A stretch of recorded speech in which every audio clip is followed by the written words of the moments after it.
do you remember about the first time you met Gabe? I mean, was it during the summer before PTL? Did you guys kind of, hey, I am. Yeah. Yeah.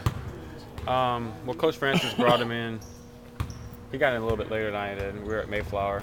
He lived across the hall with, I think it was a foreign exchange student. So I went over and met him. Couldn't understand a word he said. Like, his accent was so thick at that time. And he used like crazy slang that I couldn't understand. So it was kind of like at first I liked him because he was my teammate and like I knew we were going to be together, but we didn't get as long. We got along, but we weren't like really best friends until like freshman year. We kind of built a bond over, working out and being together in the dorms, and I'll just hang out at practice, hang out afterwards, stuff like that. Well, when you're together with somebody like that, things start to rub off. Interests, sayings, all that kind of stuff.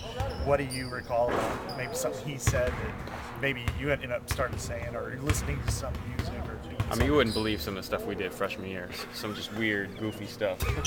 I don't know if he's mentioned any of that, but you guys don't see it. You guys don't see it from me or him, but we're some weird characters. So definitely both of that rubbed off on one another.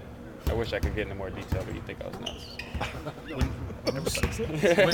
You saw him tweeting with the first He's cap. got to stop doing that. Like, he keeps tweeting all caps, and he thinks it's like some like cool thing. It's his thing, I understand, but it's just weird to me. I've told him that a number of times. You mentioned you guys have a bond like brothers, and that happens over these years. You had to really be there like a brother for him. Yeah. And I know we talked to you about it then, but kind of looking back now, in what ways did you try to support him? Obviously never going through that. Personally, I didn't really know what to do. I knew it was hard for him.